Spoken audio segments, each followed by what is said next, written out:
Et si tout ce qu'on vous a raconté sur la stabilité en Afrique de l'Ouest n'était qu'un mirage soigneusement entretenu? Regardez bien le Burkina Faso. Sur la carte, ce n'est qu'un petit pays enclavé, souvent relégué en bas de page dans les manuels d'histoire, comme s'il ne méritait qu'une note de bas de page. Mais derrière ce silence apparent, que cache la véritable histoire? Pendant des décennies, on a parlé de coopération, de partenariat, de stabilité imposée. Mais la réalité, c'est que ce pays a été vidé de ses richesses, ses ressources pompées, sous prétexte d'accords mutuellement bénéfiques, pendant que les populations voyaient leur or partir dans des avions privés, sans jamais changer leur quotidien. On promettait la sécurité, mais les routes sont restées dangereuses et les campagnes désertées. Des soldats, envoyés se battre avec des fusils défectueux et des véhicules à sec, tenaient tant bien que mal des postes isolés, pendant qu'à Ouagadougou, les élites signaient des traités, confortablement installés dans des villas climatisées. Pendant que les puissances étrangères parlaient de développement et de démocratie, la souffrance continuait, discrète, presque invisible. Le peuple, lui, n'a récolté que des promesses creuses et une pauvreté grandissante. Mais un jour, un jeune capitaine, Ibrahim Traoré, s'est dressé là où tout semblait perdu. Pas un homme de salon, mais un homme du terrain, qui connaissait la poussière des villages oubliés et le regard des enfants qui n'attendent plus rien. Ce n'est pas l'histoire d'un simple coup d'État, ni d'une crise de plus en Afrique. C'est le cri d'un peuple qui refuse l'asphyxie, le début d'un sursaut d'orgueil, d'un refus catégorique de continuer à se laisser dépouiller dans l'indifférence générale. Parce que si on se contente de la version officielle, si on ne gratte pas sous la surface, on reste complice de l'exploitation silencieuse de millions de personnes, on cautionne la spoliation quotidienne d'un continent entier. Ce silence, cette résignation, c'est précisément ce qui permet à l'ordre imposé de perdurer. Mais alors, comment en est-on arrivé là? Quels enchaînements de promesses trahies et de richesses confisquées ont conduit à ce moment de rupture? Pour comprendre le courage d'Ibrahim Traoré, il faut plonger dans l'histoire muette du Burkina Faso. Dans l'ombre des villas climatisées, la misère des casernes et des villages grandissait. Ouagadougou, la capitale, ressemblait à une ville coupée en deux. D'un côté, les grandes avenues bordées de banques internationales, les hôtels étincelants, les 4x4 rutilant des ONG et des diplomates. De l'autre, des quartiers entiers oubliés, où la poussière, la chaleur et la débrouille étaient le quotidien. Entre ces deux mondes, un mur invisible, mais infranchissable. Tandis que les puissances étrangères saluaient la stabilité, la réalité était tout autre. Au nord, l'armée était envoyée au front, dans des pick-up fatigués, équipés de fusils désuets et de gilets pare-balles usés. Beaucoup de soldats n'avaient que leur courage pour affronter les groupes armés, pendant que, paradoxalement, l'or du Burkina Faso filait à l'étranger à une vitesse vertigineuse. Pour chaque lingot exporté officiellement, presque autant quittait le pays clandestinement, sans jamais remplir les caisses publiques. L'or, ce trésor du sous-sol, enrichissait avant tout des sociétés installées à Londres ou à Paris, et quelques figures locales bien placées, tandis que la population, elle, en voyait à peine la couleur. Les dirigeants de l'époque n'ignoraient rien de ce système. Mais ils avaient accepté de jouer le rôle que leur assignaient les grandes puissances, celui de partenaires juniors, d'exécutants dociles, sacrifiant l'autonomie nationale pour quelques signes extérieurs de respectabilité. On vantait la démocratie burkinabé lors des sommets, on applaudissait la tenue régulière d'élections, mais derrière les discours, la corruption était la norme. Les marchés publics étaient truqués, les mines concédées à vil prix, les revenus détournés vers des comptes offshore. Au sommet, on vivait confortablement sous le regard approbateur des institutions internationales. En bas, la majorité survivait dans un quotidien fait de privations et d'espoirs déçus. Petit à petit, ce fossé entre la souffrance du peuple et l'indifférence des élites s'est transformé en abîme. Dans les familles, à la radio, sur les marchés, on murmurait la même chose. Ce n'était pas une vie. Les jeunes, surtout, ne s'y reconnaissaient en plus. Pour eux, la démocratie tant vantée n'était qu'une façade, des élections vides de sens, où le vainqueur était souvent celui qui promettait le plus aux investisseurs étrangers, pas celui qui écoutait la rue. Les anciens, assis sous les manguiers, se souvenait d'autres promesses, d'autres discours, et voyait que, fondamentalement, rien n'avait changé. Pourtant, tout le monde savait que continuer à accepter ce statu quo, c'était condamner encore et encore des générations entières à la pauvreté, à l'exil, à la dépendance. C'était accepter le mépris sur la scène internationale, se contenter des miettes d'une richesse nationale confisquée. Les tensions montaient. Dans les casernes, la colère grondait.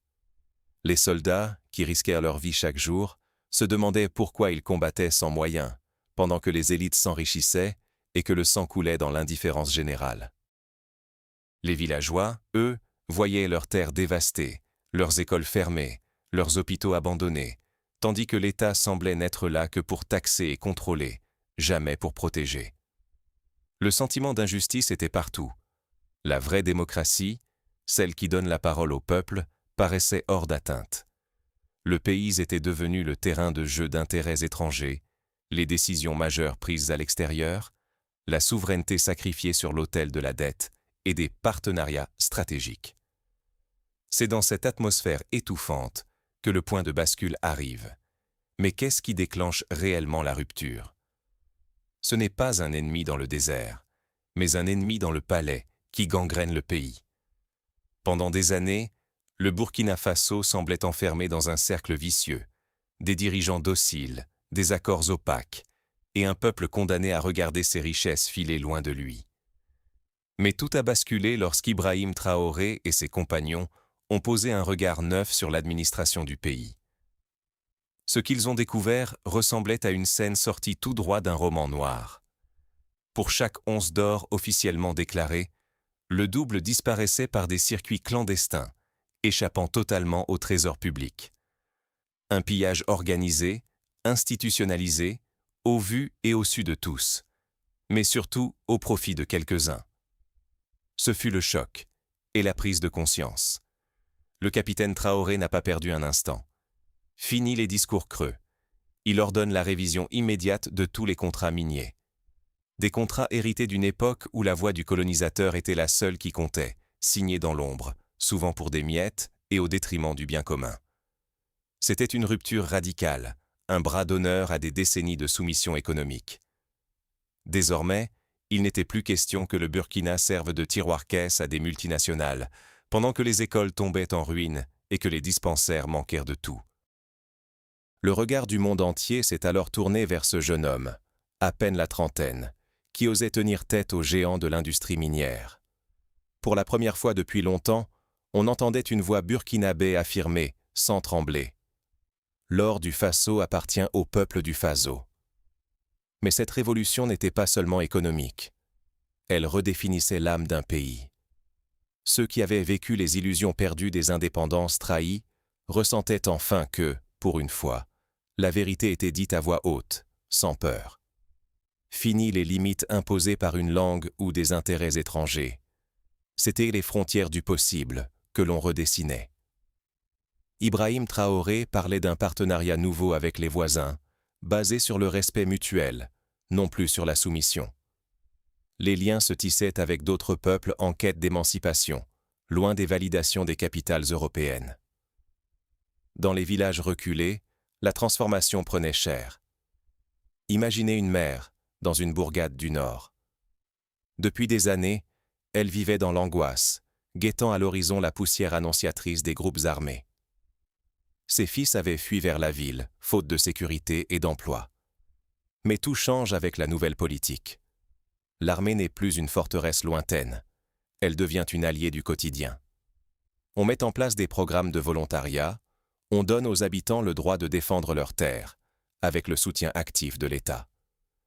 Pour la première fois depuis des générations, le pouvoir central semblait enfin voir, entendre, reconnaître ces vies oubliées.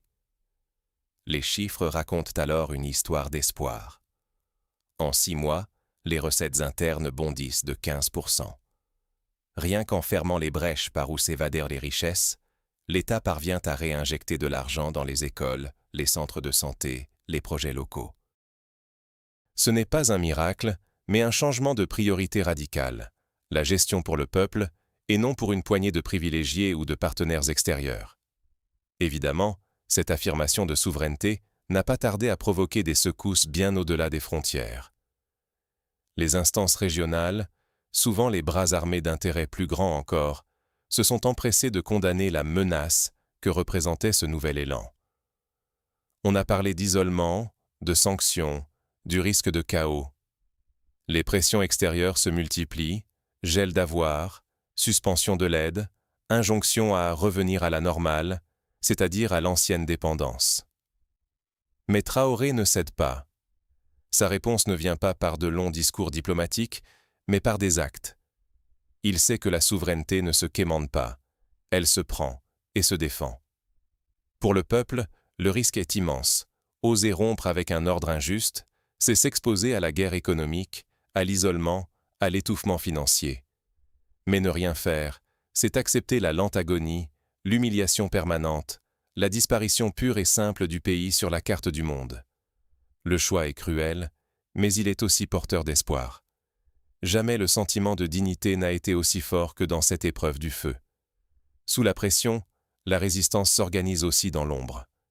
Des voix se lèvent, des alliances se nouent dans l'obscurité, cherchant à étouffer la révolution avant même qu'elle ne porte tous ses fruits. On murmure que l'argent coule à flot pour soutenir des opposants, que des puissances étrangères fomentent la déstabilisation. Mais plus la nation avance vers son indépendance réelle, plus elle se transforme en symbole pour toute une région encore sous tutelle. Ce qui se joue, désormais, dépasse largement les frontières du Burkina Faso. C'est le destin de toute l'Afrique de l'Ouest, et peut-être même du continent, qui se dessine. Face à la riposte étrangère et à la menace du chaos, quelle voie reste-t-il pour le capitaine et son peuple? Le pari de l'autonomie se transforme en épreuve de survie face aux représailles du Shadow Alliance. Dès l'instant où Ibrahim Traoré a raccroché ce téléphone, il a compris que la marche vers la souveraineté ne serait pas une euphorie collective, mais une traversée des ténèbres. Les sanctions tombent, le pays est coupé de ses réseaux financiers, le monde extérieur ferme ses portes, et certains, dans les chancelleries occidentales, se frottent déjà les mains à l'idée de voir le Burkina Faso plier, de voir ce rêve d'indépendance se briser sur le mur de la réalité. Mais à l'intérieur du pays, un autre récit s'écrit. Face à la suffocation économique, Traoré convoque la mémoire des ancêtres et le courage des vivants. Il lance une campagne inédite de souveraineté alimentaire. Les experts étrangers ricanent. Ils affirment que la terre sahélienne, appauvrie, ne pourra jamais nourrir les siens sans les cargaisons de céréales importées. Mais les Burkinabés, eux, n'écoutent plus les prophètes du doute. Armés de techniques d'irrigation oubliées, de semences adaptées au climat et d'une mobilisation populaire sans précédent, ils se mettent à l'ouvrage. Dans ce vaste mouvement, l'armée n'est plus seulement une force de défense. Les soldats troquent le fusil pour la houe, épaulent les cultivateurs, apprennent à lire la terre comme on déchiffre un code secret. Les villages, longtemps isolés, deviennent les foyers d'une renaissance. Des champs autrefois stériles renaissent sous leurs mains. En une saison, la production céréalière grimpe de 40%. Désormais, chaque famille reçoit du pain qui n'a pas traversé d'océan, et chaque enfant mange à sa faim sans attendre la charité extérieure. Les réserves nationales se remplissent, la peur de la famine recule. Ce ne sont pas des chiffres abstraits, c'est chaque assiette garnie, chaque marché vivant, chaque mère rassurée. Mais le combat ne reste pas cantonné à l'intérieur des frontières. Traoré comprend que le Burkina Faso, isolé, reste fragile. Alors il tend la main à ses voisins, Mali, Niger, pour forger une alliance sahélienne. Ensemble, ils refusent le diktat du franc CFA, les injonctions de l'ancien ordre. Cette coalition régionale, c'est plus qu'une union militaire. C'est un contre-pouvoir qui fait trembler les tenants du modèle colonial. Pour la première fois depuis des décennies, une dynamique de coopération naît du Sud, non plus imposée de l'extérieur, mais imaginée par ceux qui en subissent les conséquences. Les symboles, eux, marquent les esprits. L'inauguration de la première raffinerie d'or nationale, libérée des griffes des multinationales, la pose de la première pierre d'une université technique, pensée par et pour la jeunesse burkinabé. Traoré ne se contente pas de parler à la jeunesse. Il la convoque à écrire le destin du pays. Lorsqu'il se rend à l'université de la capitale, il ne fait pas de grands discours. Il prend place au bord de la Seine, parle d'égal à égal avec ceux qui construiront demain. Vos diplômes, leur dit-il, n'auront de valeur que si vous les mettez au service de notre terre. Construisez ici, inventez ici, refusez l'exil forcé. Pour la première fois, la jeunesse ne se sent plus spectatrice, mais actrice d'une histoire qui se réécrit. Pourtant, ce succès dérange. Plus le modèle burkinabé prouve que l'autonomie est possible, plus il menace l'équilibre régional. Les puissances extérieures, qui prospérèrent sur la dépendance, redoublent d'efforts pour provoquer la chute. Financement d'opposition, campagne de déstabilisation, pression sur les alliés. Le pays, devenu laboratoire d'une nouvelle souveraineté, se retrouve sous la loupe, scruté, attaqué. L'enjeu dépasse désormais le peuple burkinabé. Il s'agit d'un bras de fer entre deux visions du monde, celle d'un continent qui se relève et celle d'un système qui refuse de mourir. Pour chaque Burkinabé, la victoire ou la défaite décidera de l'avenir, rester prisonnier de la pauvreté organisée ou entrer dans la cour des nations respectées. Car derrière chaque sanction, chaque embargo, se cache une question universelle. Qui contrôle le récit? Qui décide de la valeur d'un peuple, de sa dignité, de son pain? Face à l'adversité, la réponse du Burkina Faso devient un miroir tendu à tous les peuples qui rêvent de se réapproprier leur destin. Mais qu'apprendre, à l'échelle individuelle ou collective, de ce chemin semé d'embûches? Ce n'est pas un miracle, mais la preuve que l'autonomie n'est pas un rêve inaccessible. L'histoire que nous venons de parcourir, celle d'Ibrahim Traoré et du Burkina Faso, montre à quel point la souveraineté, lorsqu'elle est conquise par la base, peut transformer une nation de l'intérieur. On a souvent dit aux peuples d'Afrique que leur sort était scellé, que leur prospérité dépendait de l'aide extérieure ou des marchés mondiaux. Mais ici, ce sont des étudiants, des soldats, des paysans, des gens ordinaires qui ont relevé la tête. Et ce changement commence dans l'esprit. Pour la jeunesse burkinabé, la rupture la plus profonde n'est peut-être pas économique, mais psychologique. Là où, il y a encore peu, l'horizon se dessinait à travers les frontières européennes, aujourd'hui, elle regarde ses propres terres, ses propres mains, avec fierté. Écoutez ce qui s'est passé lorsque Traoré s'est assis au bord de la Seine devant les étudiants de la capitale. Pas de discours formaté, pas de promesses creuses. Il leur a lancé ce défi. Vos diplômes ne valent rien si c'est pour servir ailleurs. Contribuez ici, bâtissez les raffineries, les réseaux d'irrigation, l'infrastructure numérique qui rendra notre nation inébranlable. La salle n'a pas applaudi par politesse, elle a rugi de reconnaissance. Pour la première fois, ces jeunes comprenaient que l'histoire ne se faisait plus sans eux. C'était à eux de tenir le stylo. Ce réveil a des conséquences immédiates. Les champs longtemps considérés comme stériles se parent de vers. Soldats et civils côte à côte, creusant des tranchées, semant des graines. C'est une nouvelle guerre, celle de la calorie. Chaque récolte locale, chaque sac de blé ou de maïs, c'est une victoire. Sur la spéculation étrangère, sur la famine, sur la résignation. On ne parle plus d'indépendance en théorie, mais de nourriture sur la table. La solidarité nationale remplace la charité internationale. Les marchés vibrent au rythme de produits locaux et, pour la première fois depuis des décennies, les réserves nationales suffisent à tenir face aux menaces de famine. Cette dignité retrouvée nourrit la résilience sociale. La pauvreté n'est plus une fatalité. On voit dans le regard des citoyens non plus le doute, mais la fierté d'avoir repris en main leur destin. Et ce que le Burkina Faso accomplit là, c'est bien plus qu'une réussite locale. C'est un signal pour tout le continent. Une victoire humaine ne se mesure pas en PIB, mais en confiance retrouvée et en autonomie réelle. Face à la tempête, sanctions, isolement, menaces, Ibrahim Traoré n'a pas cherché les projecteurs.